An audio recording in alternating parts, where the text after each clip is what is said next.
Hello friends, welcome to my channel CCMP pharmacology. आज का हमारा टॉपिक है ड्रग डिस्ट्रीब्यूशन। तो चलिए समझते हैं what is drug distribution. Introduction. Following absorption, जैसे कि ड्रग एब्जॉर्प्शन हमारा हो गया है पहला टॉपिक। एब्जॉर्प्शन होने के बाद क्या होता है, तो एब्जॉर्प्शन होने के बाद ड्रग का डिस्ट्रीब्यूशन होता है। Absorption of the drug makes it's entry into the systemic circulation. Absorption होने के बाद में ड्रग की एंट्री सिस्टमिक सर्कुलेशन में होती है। It get travel to various organs, tissue, interstitial fluid, transcellular fluid, intracellular fluid compartment, body cavities etcetera in order to reach site of action. Absorption होने के बाद में वो डिफरेंट बॉडी के ऑर्गन्स में, टिश्यूज़ में, interstitial fluid, transcellular fluid, intracellular fluid compartment में और बॉडी कैविटीज़ में पहुंच जाता है ताकि वो अपना एक्शन शो कर सके जिसलिए हमने ड्रग लिया है। इट्स डिस्ट्रीब्यूशन इन टिश्यू और बॉडी फ्लूइड्स और cavities depends on drug physicochemical properties like ionisation, pH, lipid solubility, binding to plasma protein, tissue proteins, blood flow to tissue और ऑर्गन एट्सेट्रा। तो distribution किस पर निर्भर करता है? बॉडी फ्लूइड के कैविटीज़ पर डिपेंड करता है। फिजिकल केमिकल प्रॉपर्टी क्या है ड्रग की, उस पर डिपेंड करता है। pH कैसा है, आयोनाइजेशन कैसा है, प्लाज्मा प्रोटीन बाइंडिंग कैसा है टिश्यू प्रोटीन में, और ब्लड फ्लो कैसा है टिश्यू और ऑर्गन को, इन सब बेसिस पर ड्रग का डिस्ट्रीब्यूशन डिपेंड करता है। ठीक है, all this factors determines drugs extent and pattern of distribution. ये सब फैक्टर्स डिटरमाइन करते हैं कि ड्रग का पैटर्न कैसा होगा, एक्सटेंट कैसा होगा, डिस्ट्रीब्यूशन कैसा होगा। ठीक है, चलिए। In plasma drug circulated in two forms. तो प्लाज्मा में दो फॉर्म में ड्रग सर्कुलेट होता है।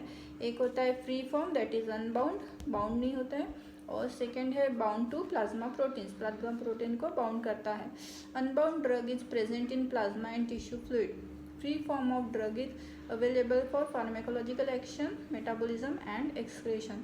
जो भी ड्रग प्लाज्मा प्रोटीन, प्लाज्मा और टिश्यू फ्लूइड में रहता है वो अनबाउंड रहता है, और जो free form of drug molecules जो है वही सिर्फ हमको एक्शन देंगे, उन्हीं का हमको जो जिसलिए हमने ड्रग लिया है उसी में रिलीफ मिलेगा और वही मेटाबॉलिज्म और एक्सक्रेशन में जाएंगे। ठीक है, अभी हम देखेंगे वॉल्यूम ऑफ डिस्ट्रीब्यूशन। क्या है volume of distribution? It is an apparent volume that would accommodate all the drug in body if concentration throughout was the same as in plasma. It is calculated by volume of distribution is equal to amount of drug in the body divided by plasma concentration. तो volume of distribution क्या होता है? In short, जितना हमने drug लिया है, ठीक है, अगर हमने 250 mg की टैबलेट लिया है, ड्रग लिया है, और वो पूरा सर्कुलेशन होने के बाद में, सिस्टमिक सर्कुलेशन में जाने के बाद में प्लाज्मा में उसका कॉन्सेंट्रेशन कितना है, पूरा बायोअवेलेबिलिटी होने के बाद में, तो उसका अगर 10% अगर उसका प्लाज्मा कॉन्सेंट्रेशन है तो 250 डिवाइडेड बाय 10 अगर हम करते हैं तो हमें कितना मिलेगा? 25 लीटर्स मिलेगा। जो हमें वॉल्यूम ऑफ डिस्ट्रीब्यूशन कैलकुलेट करेंगे वो लीटर्स में करेंगे। ठीक है, 10 mg पर litre of plasma in body. तो वॉल्यूम ऑफ डिस्ट्रीब्यूशन हमको कितना मिला? 25 litres. This volume of distribution relates the amount of the drug in the body to the concentration of drug in plasma। ठीक है, तो drugs like aspirin, aminoglycosides attend mostly in plasma. Following administration, its volume of distribution is small, while drugs like pethidine distributed in tissue, then volume of distribution is large। तो अगर हम aspirin लेते हैं, aminoglycosides लेते हैं, तो उसका जो ड्रग डिस्ट्रीब्यूशन रहता है, प्लाज्मा कॉन्सेंट्रेशन ज़्यादा रहता है। तो सोचिए प्लाज्मा कॉन्सेंट्रेशन अगर ज़्यादा है तो अगर हम उसको डिवाइड करते हैं ड्रग से तो ऑब्वियसली हमें वॉल्यूम ऑफ डिस्ट्रीब्यूशन जो है कम मिलेगा, लेस मिलेगा। ठीक है, it is important to know volume of distribution of drug because it helps in treatment of poisoning. क्यों हमें ज़रूरी होता है वॉल्यूम ऑफ डिस्ट्रीब्यूशन पता करना? क्योंकि वो हमें फ़ायदा करता है पॉइजनिंग के केसेस को ठीक करने के लिए, treatment of poisoning. Drug with large EVD are not easily removed from the body, even by hemodialysis, as they are distributed in tissue, compared to drugs which having low VD. अगर जिसका large volume of distribution है, ऐसे drugs को body में से remove करना बहुत ही मुश्किल हो जाता है. हीमोडायलिसिस करने के बाद भी इसे रिमूव करना बहुत मुश्किल होता है एज कम्पेयर टू द जो टिश्यूज़ में ड्रग्स जाते हैं उनका लो वीडी रहता है. ठीक है. इन सर्टेन डिजीजेस वीडी में vary with change in tissue permeability and protein binding. कुछ बीमारियों में वॉल्यूम ऑफ डिस्ट्रीब्यूशन वैरी करता है, जैसे कि टिश्यू परमेबिलिटी और प्रोटीन बाइंडिंग में. Drugs with high plasma protein binding like phenytoin, warfarin, tetracyclines, penicillins, phenylbutazone, benzodiazepines etc. have low VD. इन सभी जो ड्रग्स है जो अभी मैंने नाम बताए उनका सबसे कम रहता है volume of distribution. Drugs having low VD may have large VD in presence of edema, ascites, fluids in peritoneal cavity. अभी जो भी ड्रग्स का लो वीडी रहता है उन वो किस इसमें ज़्यादा लार्ज वीडी रहेगा, जिसमें इडिमा है, स्वेलिंग आ रही है, असाइटिस है, जिसमें टिश्यू फ्लूइड कलेक्शन है, उन डिजीज में इनका वीडी जो है बढ़ जाएगा. ठीक है. ये हो गया हमारा वॉल्यूम ऑफ डिस्ट्रीब्यूशन. अभी हम देखेंगे plasma protein binding. What is plasma protein binding? After absorption of drug, it circulates in plasma as free drug or bound to proteins present in plasma tissue. In plasma, drug binds to two types of proteins, that is amino albumin and alpha acid glycoprotein. तो absorption होने के बाद में क्या होता है, वो systemic circulation में जाता है. सिस्टमिक सर्कुलेशन में जाने के बाद में ब्लड में क्या रहता है, प्लाज्मा रहता है और सेल्स रहती है, टिश्यूज़ रहते हैं. तो जो प्लाज्मा में बाइंड होते हैं और टिश्यू में बाइंड होते हैं. तो इसमें प्लाज्मा में जो है वो जो ड्रग ड्रग मॉलिक्यूल जो है दो तरह से बाइंड होंगे. पहले तो या तो अल्ब्यूमिन जो प्रोटीन रहता है प्लाज्मा में, और दूसरा है अल्फा एसिड ग्लाइकोप्रोटीन, उससे बाइंड होते हैं. दो टाइप के प्रोटीन्स रहते हैं ये. Based on drugs physicochemical property, acidic drugs bind to albumin while basic drugs bind to alpha acid glycoprotein. ठीक है. तो क्या हो गया कि जो एसिडिक जो ड्रग्स रहते हैं, एसिडिक प्रॉपर्टी वाले जो ड्रग रहते हैं वो किससे बाइंड होंगे, अल्ब्यूमिन से बाइंड होंगे. और जो बेसिक अल्कलाइन प्रॉपर्टी वाले ड्रग्स रहते हैं वो किससे बाइंड होंगे, अल्फा ग्लाइकोप्रोटीन से. तो अल्फा ग्लाइकोप्रोटीन के एग्जांपल्स कौन से, जैसे हम बीटा ब्लॉकर्स लेते हैं, लाइडोकिन लेते हैं, इमिप्रामिन लेते हैं एटसेट्रा. ये ऐसे ड्रग्स है, अल्कलाइन ड्रग्स है जो कि अल्फा एसिड ग्लाइकोप्रोटीन से बाइंड करते हैं. The free or unbound fraction of the drug is available for drug's action, metabolism and excretion, while protein bound form serves as reservoir. तो जो फ्री और अनबाउंड ड्रग फ्रैक्शन मॉलिक्यूल्स रहते हैं वो drug action, metabolism और excretion के लिए available रहते हैं, वाइल जो प्रोटीन बाउंड रहते हैं वो रिजर्वायर का काम करते हैं, बस प्रोटीन से बाइंड हुए रहते हैं, उनका एक्सक्रीशन नहीं होता है. The percentage of protein binding varies with each drug. कैसे होता है, हर ड्रग के अलग अलग इस वेराइटी से टाइप से प्रोटीन बाइंडिंग वेरी करता है percentage. That is no binding 0% to 99% binding for equilibrium lithium. No binding while warfarin has 99% binding, while morphine has 35% binding. Some drugs also binds to tissue and specific carrier proteins like transcortin, steroids and ferritin iron. कुछ जो drugs होते हैं वो tissue से भी bind होते हैं, specific carrier protein से बाइंड होते हैं. लाइक हम जो आयरन कैप्सूल्स रहते हैं, फेरिटिन लेते हैं, और ट्रांसकॉर्टिन जो स्टीरॉइड है वो जो है टिश्यू से बाइंड होते हैं. ठीक है. अभी हम देखेंगे clinical significance of plasma protein binding. इनका क्लिनिकल सिग्निफिकेंस क्या है प्लाज्मा प्रोटीन बाइंडिंग का. तो सबसे पहले क्या है, highly plasma protein bound drugs are largely restricted to the vascular compartment and have lower volumes of distribution. जो highly plasma protein bound compounds रहते हैं वो ज़्यादा जो वास्कुलर कंपार्टमेंट है उनके लिए रेस्ट्रिक्टेड रहता है एंड उनका लो वॉल्यूम ऑफ डिस्ट्रीब्यूशन रहता है, ठीक है। The bound fraction is not available for action but is in equilibrium with the free drug in plasma. Thus, plasma protein binding serves as a temporary storage of the drug. Plasma protein binding जो है storage का भी काम करता है, जैसे कि हमने पहले देखा है। Bound fraction of the drug is not available for metabolism और एक्सक्रीशन। और जो प्लाज्मा प्रोटीन बाइंडिंग होती है, प्रोटीन को बाउंड होते हैं, वो एक्सक्रीशन और मेटाबॉलिज्म के लिए अवेलेबल नहीं रहते, वो एज इट इज उसको बाउंडेड रहते हैं। Highly protein bound drugs are not removed by hemodialysis and need special technique for treatment of poisoning.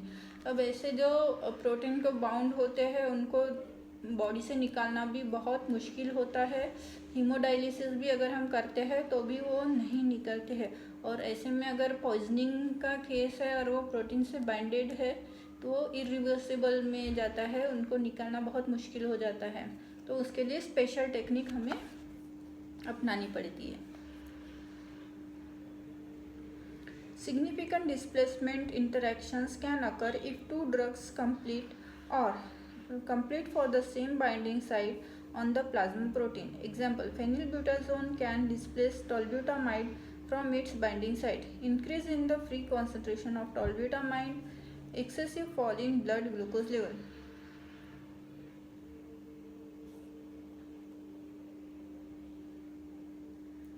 अगर कोई दो ड्रग है एक ही प्रॉपर्टी के है तो वो एक में कंपटीशन करेंगे। एक अगर उसमें बैठता है तो दूसरा भी अपना कंसंट्रेशन बढ़ा के उसमें बैठ सकता है और उसको हटा देगा, ठीक है। तो इससे हम जो है प्लाज्मा प्रोटीन जो बाउंडेड ड्रग्स है उनको हटा सकते हैं। इन certain diseases states like hypoalbuminemia, plasma protein binding may be reduced and high concentrations of free drug may be attained. कुछ जो बीमारियां जैसे हाइपोअल्ब्यूमिनीमिया जिसमें अल्ब्यूमिन बहुत कम है तो उसमें जो ड्रग है वो बाइंडिंग कम होगा और उससे ड्रग जो है फ्री स्टेट में ज़्यादा मिलेगा हमें, तो प्लाज्मा बाइंडिंग कम रहेगा उसमें। फिर है टिश्यू बाइंडिंग, ये हो गया हमारा प्लाज्मा प्रोटीन बाइंडिंग। अभी हम देखेंगे टिश्यू बाइंडिंग। टिश्यू बाइंडिंग में क्या है? In this drug bound to certain tissue constituents due to its affinity to tissue. ये कुछ ड्रग जो है वो सिर्फ टिश्यू को बाइंड होंगे, प्लाज्मा को बाइंड नहीं होंगे। Tissue binding delays its elimination thereby prolonging duration of action of drug.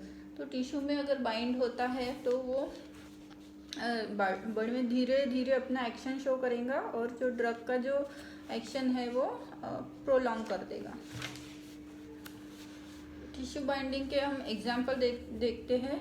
Adipose tissue को कोई बाइंड होता है, कौन सा ड्रग बाइंड होता है? थियोपेंटोन सोडियम, एनेस्थेटिक एजेंट होता है ये। मसल टिश्यू को बाइंड होने वाले ड्रग्स कौन से हैं? Digoxin and emetine, bound to the muscle protein. फिर बोन एंड टीथ को बाइंड कौन से होते हैं ड्रग्स? टेट्रासाइक्लिन्स और हेवी मेटल्स। और रेटिना को कौन सा ड्रग बाइंड होता है? क्लोरोक्विन। ब्रेन टिश्यू को बाइंड होते हैं क्लोरप्रोमाजिन। और थायराइड टिश्यू को बाइंड होता है आयोडीन।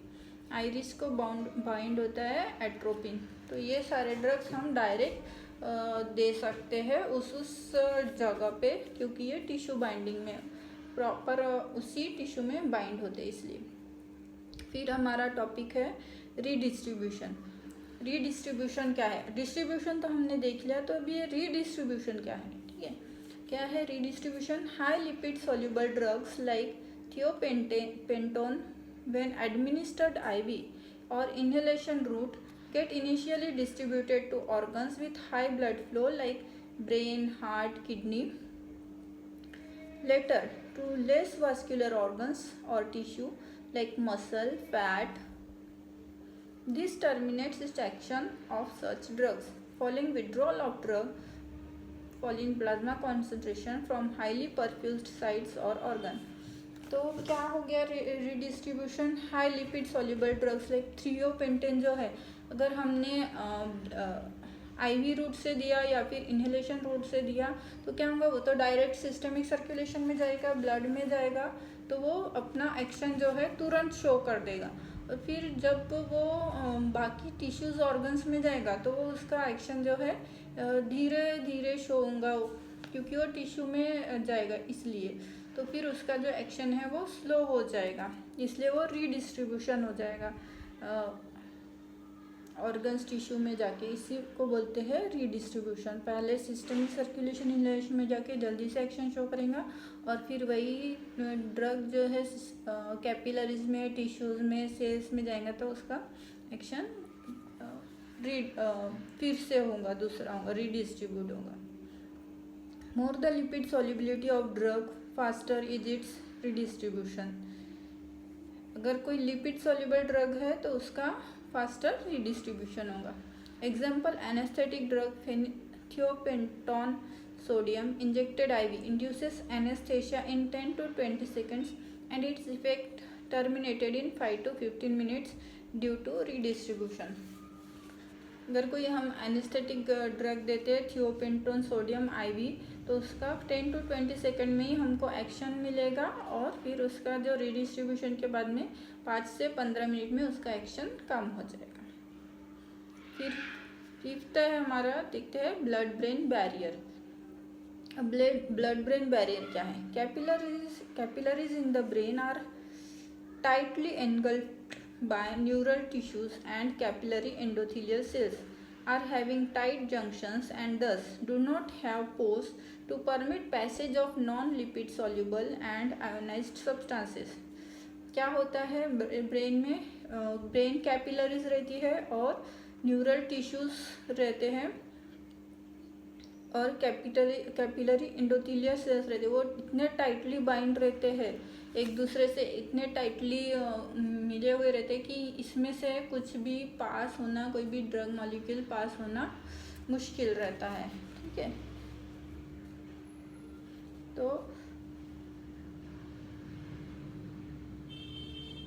इसमें से नॉन लिपिड सॉल्युबल और आयनाइज्ड सब्सटेंस पास नहीं हो सकते। Thus, capillary endothelial cells and neural tissues together constitute blood-brain barrier।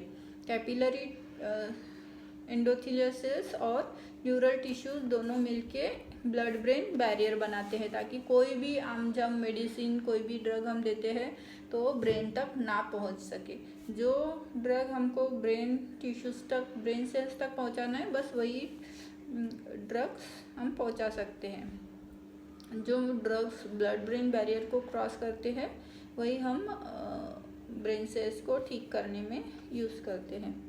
These barriers are lipoidal and permit passage of only lipid soluble non-ionized drugs। तो ये जो बैरियर्स रहते हैं ब्लड ब्रेन बैरियर्स, वो सिर्फ lipid soluble non ionised drugs को ही permit करते हैं पैसेज के लिए।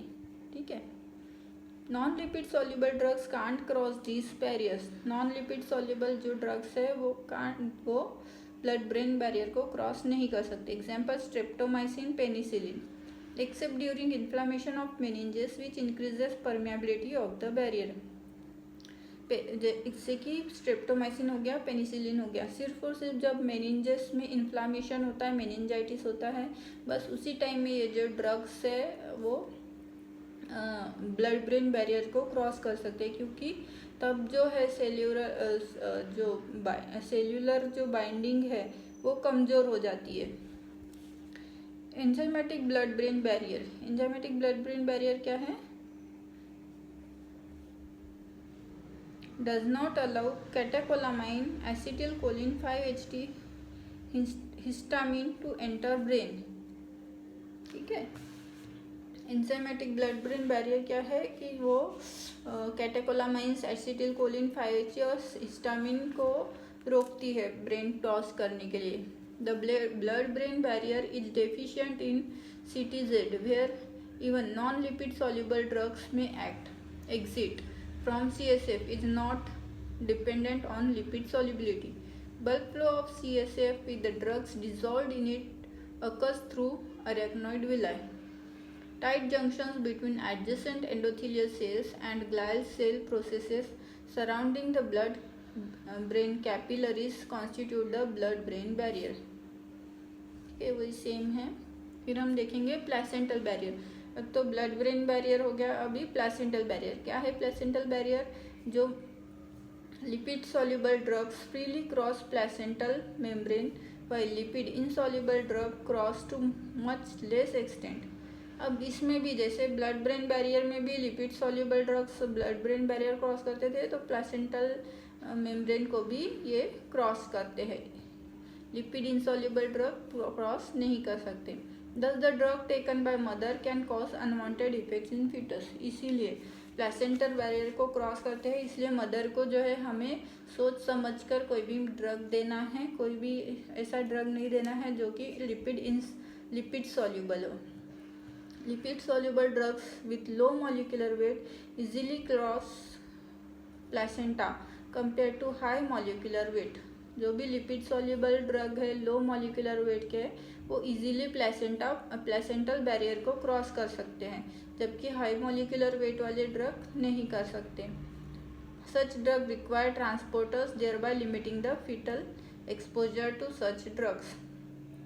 Some drugs get metabolized by placenta। This also lowers the exposure of drug to fetus। कुछ ऐसे ड्रग्स है जो प्लेसेंटा भी मेटाबोलाइज कर देता है, जिससे कि वो फीटस तक ना पहुंच पाए। ठीक है, तो ये सब हो गया हमारा ड्रग डिस्ट्रीब्यूशन के बारे में। Thank you for watching.